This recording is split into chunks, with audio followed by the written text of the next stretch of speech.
repère du témoin d'usure sur la Toyota, effectivement, ça va être la flèche. Pourquoi on a tourné les pneumatiques? Pour comprendre à quoi ça correspond. Au niveau de la bande de roulement ici, ça nous amène au témoin d'usure présent sur la bande de roulement. C'est ce petit bout de caoutchouc.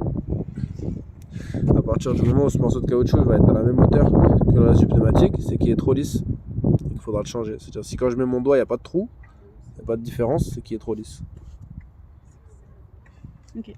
Après sur les pneus, il y a la valve de gonflage éventuellement qui va être là. Et ensuite, il faudra nous dire à quelle pression gonfler les pneumatiques. Là, en l'occurrence, la question qui est posée souvent, c'est sur les pneumatiques. Donc, voilà, pour savoir à quelle pression gonfler les pneumatiques, on ouvre la portière. Et on va trouver la réponse, du coup.